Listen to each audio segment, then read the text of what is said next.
Asomtavruli alphabet have got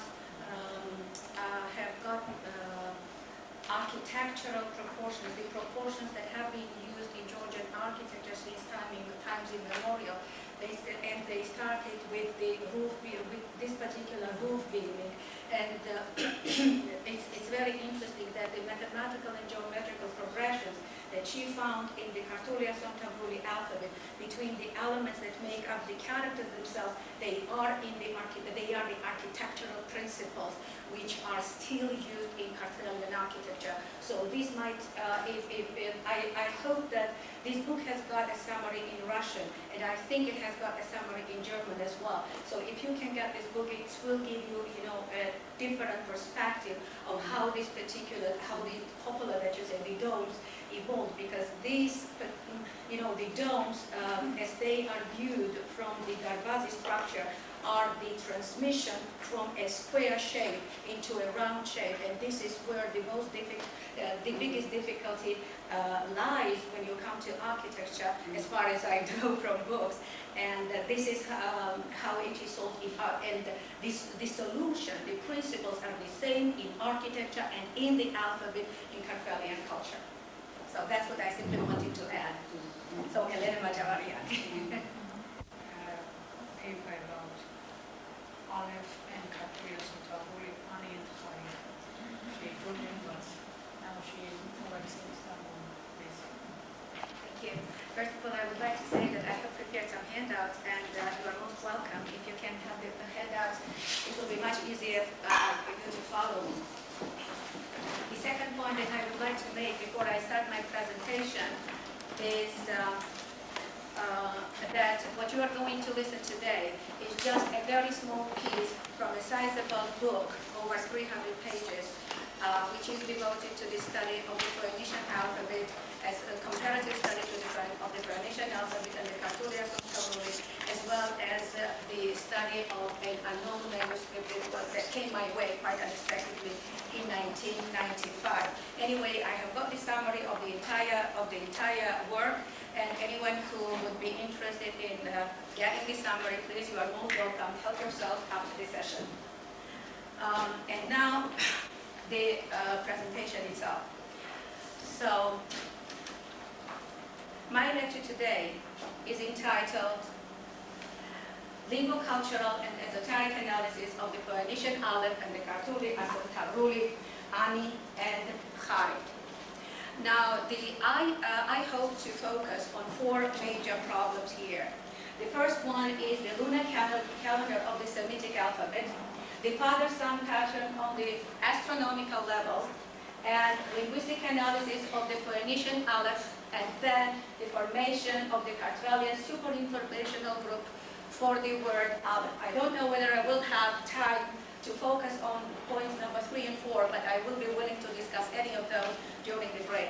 So the first point, the lunar calendar of the Semitic alphabet. I suppose you all know that there have been much speculation about the origins of the alphabet. And there have been some theories that alphabets originate from calendars. That is, the calendar necessity, the necessity to measure time evolved or was connected to the creation of the alphabet.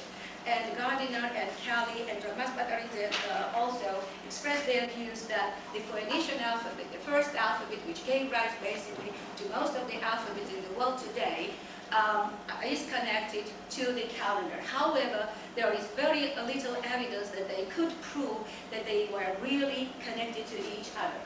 Now, the thing is that when Ivane Jervakishvili and Ramas Padarite, these are the two most famous scholars on the Asomtavruli alphabet, who basically compared the Phoenician alphabet and the Kartuli Asomtavruli, they did it on purely paleographic basis. That is, they took certain systematic criteria, the criteria that should all the alphabets meet, and then drew their conclusions on their context, on their relationship.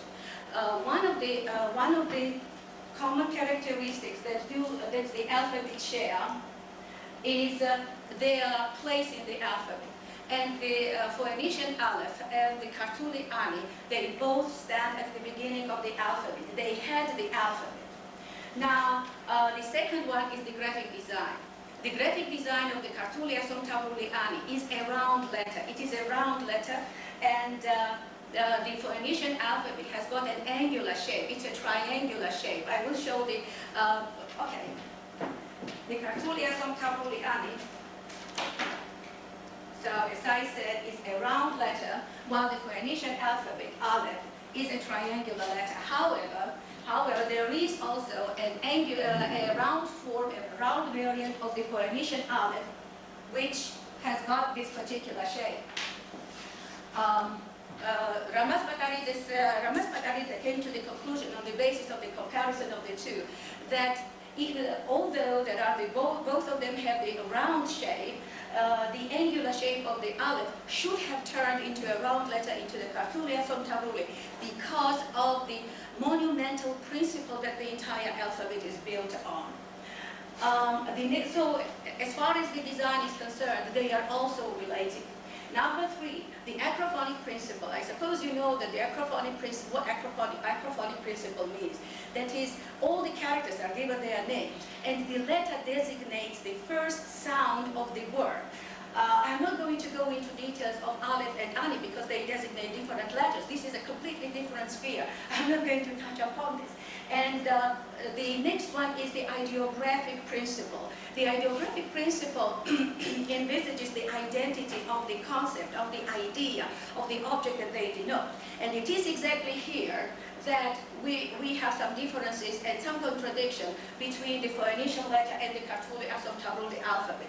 In the Phoenician alphabet, Khaled denotes a bull, while in the Kartuli Asomtavruli alphabet, it denotes the moon. Ivani Jabakishvili, in his seminal Georgian paleography, says that the Phoenician alphabet, in the Phoenician alphabet, the letter Aleph is at the beginning of the alphabet because it is still an Oriental, or the alphabet, so to say, the place where it was created belongs to the Oriental civilization, and therefore it has the element of the bull, one of the most sacred animals in Oriental religions. And the bull at the beginning of the alphabet signifies a kind of a prayer to God to help the creator of the alphabet to enable him to accomplish his difficult job. In other words, the bull, which is the sacrificial animal of the moon, is directly connected with the concept of the moon, which is expressed by the Kartuli Asomtavruli alphabet. Now, being the elements or the two faces basically of one and the same concept, because moon is the moon god. In other words, moon is an astronomical phase of a divinity, of a god. At the same time, the bull is the sacrificial animal of the moon. It is the earthly symbol of the god. In other words, they both refer to one and the same concept, but they show different aspects. In this respect, the Asomtavruli Ani and the Phoenician Aleph are related. Not only related, but they are very, very closely connected. One might think that because they are similar on the level of on the divine level, so to say, they are of equal significance. It is not so. It is not so because the skies, the heaven, has always been considered to be the dominant element in relation to the earth. That means that the Kartuli Asomtavruli Ani, which is the moon god, is the dominant element of the pair. However, the bull, which is the earthly side, the earthly face of the moon god, is its subordinate element. This goes contrary to the chronological data and evidence that we have today, because the Phoenician alphabet is said to precede the creation of the Kartuli Asomtavruli with many centuries. So that means that in this case, the priority which is given to the Kartuli Asomtavruli in relation to the Phoenician contradicts the existing data, contradicts the existing canons. What are we going to do? Shall we give it up, or shall we continue the research? Well, I prefer to do the second, and I try to continue the research and see where this contradiction would take me on. And it took me to the Sumerian civilization. How? The name of the Asomtavruli letter, Ani, is related directly to the Sumerian moon god, which is Anu. You will most probably see Anu, but Anu is basically a later name. Its previous name, Anu, basically originated from Anna. So the first name of the moon god in Sumerian culture was Anna, then it was changed to Anu. And we have in the Kartuli Asomtavruli the name Ani, and they denote exactly the same thing. In other words, the Kartuli Asomtavruli letter is standing with its hands spread. On the one hand, we have alphabetic relations.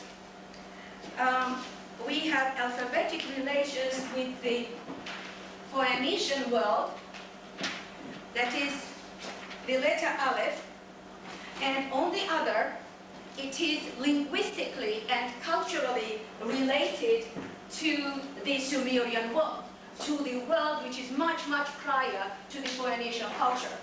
So, Ani, alphabetic ties, we go to the Semitic Aleph, which means the bull, and linguistic ties, and here we have the phonetic ties and the Semitic ties, and we have both Ana, Anu, and both of them denote the god, and as I have already mentioned, the moon god.